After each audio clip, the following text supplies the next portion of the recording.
Ang Panginoon, at sumayo rin. katulad po ng ating ipinahayag ngayon ay huling araw ng ating nobinaryo sa karangalan ni San Jose. At ang kanyang ipinapahayag ay alin na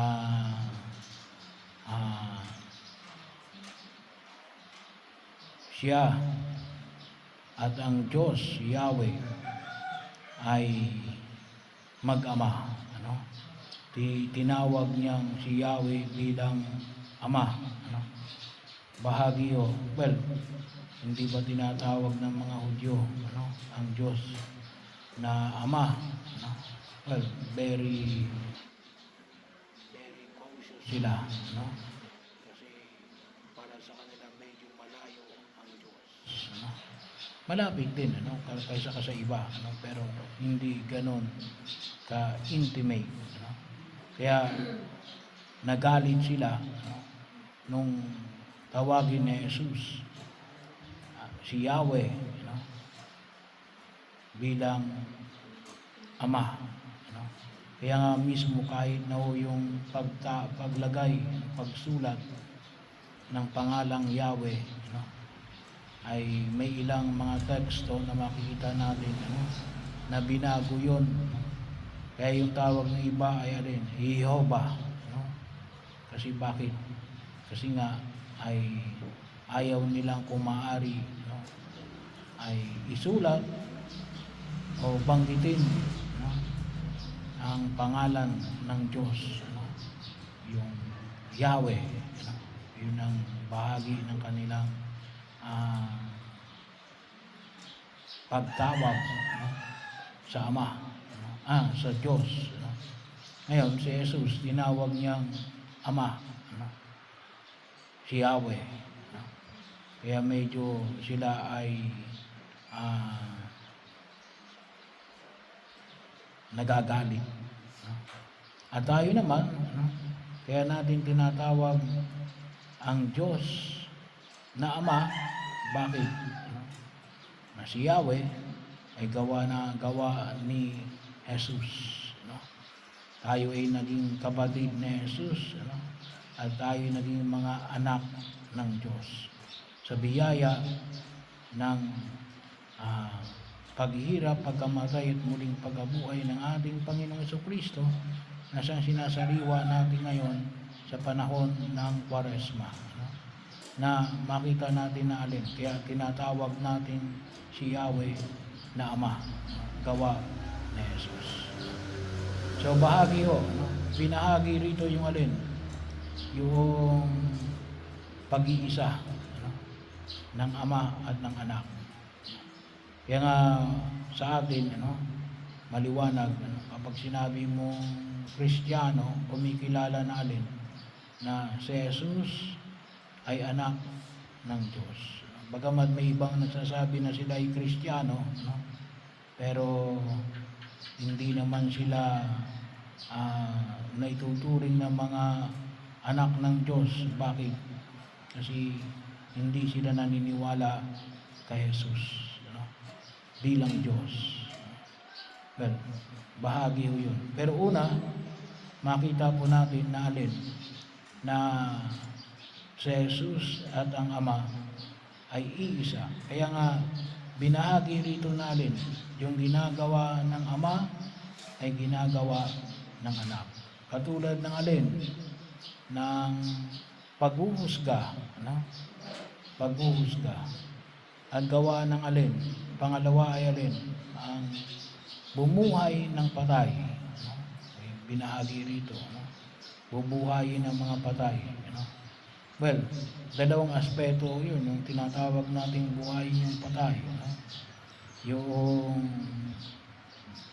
katulad ng kay Lazaro, yun yung ibanghelo natin sa susunod na linggo, yung pagkabuhay kay Lazaro. Pero yung isang pagkabuhay ng patay ay alin, yung spiritual death, makakamit natin yung alin, yung buhay na walang hanggan sa langit. Hindi lang basta buhay na walang hanggan, may isa rin ng buhay na walang hanggan. Saan yun? Sa impyerno. So So, bahagi ho yun. Buhay na walang hanggan din yun. No? Pero, yun nga lamang, para ka nang namatay. Kasi, yun ay kaparusahang walang katapusan. No? Yung isa namang buhay na walang hanggan, ay kaligayahang walang hanggan. So, bahagi ho ito, na makita natin na ang Ama at si Jesus ay iisa. Kaya bahagi ng kapangyarihan, sabi nga natin, different person pero pareho ang kapangyarihan. Kung ano yung kapangyarihan ng Ama, yun din ang kapangyarihan ng Anak. Kasi bakit? Sila ay iisa. Kaya ba kung minsan, yung iba natin mga kapatid, yung mga kapatid tayo nagsasabi na hindi Katoliko, na sinasabi na, hindi naman sinabi ni Jesus na siya ay Diyos. No? Pero, kung talagang nagbabasa tayo ng banal na kasulatan, yung Ebanghelyo natin noong last Sunday, sa harapan ng Samaritana, yung hinihintay ng Mesiyas, anong sabi ni Jesus? Ako yun. Dito rin nung last Sunday, na ipinahayag niya, na doon sa pagkakataon na sumampalataya yung pinagaling ni Jesus, na pagkatapos ay na nananalig ako at sinamba si Jesus. Pinagaling niya sa araw ng pamamahinga. Bahagi ito. Ito lamang ay ilang mga sipi na nagsasabi namin na sinasabi ni Jesus na siya ang Diyos. Siya ay Diyos, hindi lang siya tao. Kaya bahagi yun na kung saan ay higit natin maunawaan. Pero yun ang una, siya at ang Ama ay iisa. Bahagi rin na kung saan ay makita natin sa larangan ni San Jose, na itinuring niyang ama, tawagin natin ay amain. So si San Jose ay amain. Kaya ngayon sinasabi na kung anong ginagawa ng ama ay ginagawa ng anak, kasi yun ang palaging nakikita no? So sabi nga po natin ng panahon na Jesus, ay wala namang eskwelahan. Yung unang eskwelahan ay alin? Yung pamilya. Kaya kalimitan, kung karpentero ang tatay, ganun din yung anak, karpentero rin. Kasi yun ang nakikita Yun ang bahagi yun ng pagkilos. Kaya tinatawag rin natin sa Jesus na ay son of a carpenter. At siya rin ay isang karpentero. Pero bahagi din ng ating pagninilay na makita natin na si San Jose ay nagsusumikap na pangalagaan si Jesus bilang anak ng Diyos. Pangalawa, makita natin yung patuloy na paggabay ng Diyos sa atin. Kasi nga, sabi nga, patuloy akong gumagawa katulad ng Ama. Kahit na kumisan sa tingin natin ay katahimikan, para bagang hindi tayo sinasagot ng Diyos sa ating mga panalangin. Huwag tayong mag-alala. Ang Diyos ay hindi natutulog. Sabi nga ng isang pelikula, bahagi ang Diyos ay patuloy na kumikilos, gumagawa silently sa buhay natin. Kaya kahit na sa mga pagkakataon na sa tingin natin ay parang walang pangsagot ang Diyos, magtiwala tayo sa Diyos. Alam nyo, sabi nga natin, si San Jose, Walang binanggit na salita yan, ano, na matatagpuan natin sa banal na kasulatan. Ano. Walang kahit isang salita lang, ano, wala siyang binanggit. Pero nandun siya, ano, palaging nangangalaga, ano, kay Jesus, kay Maria, at kahit na hanggang ngayon, ano, sa simbahan, ano, pinoprotektahan niya. At bahagi rin na huwag nating kalimutan, ano, na sa pagtugon na ito ay patuloy tayong ginagabayan ng Diyos. Ano, kahit na kuminsan sa tingin natin hindi tayo sinasagot ng Diyos.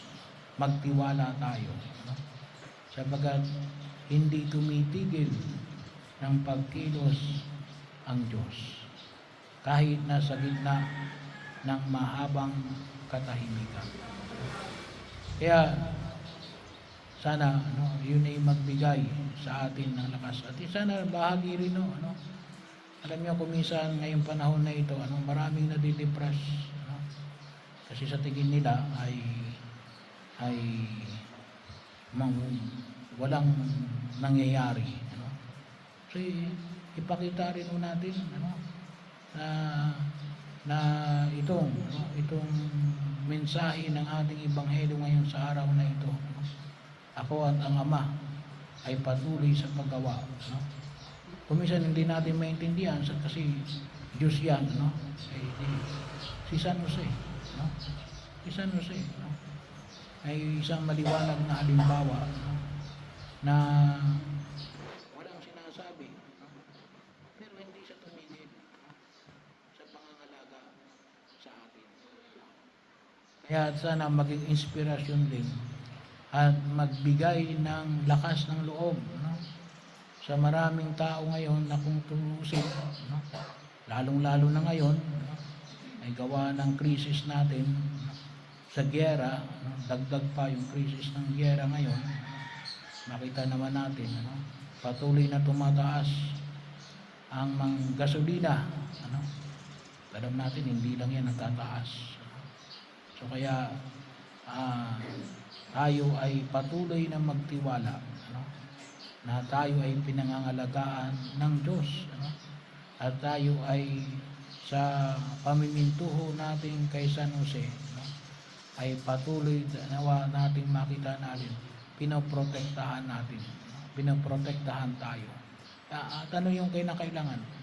Yung pagtitiwala natin, ano, na ang Diyos ay patuloy na kumikilos.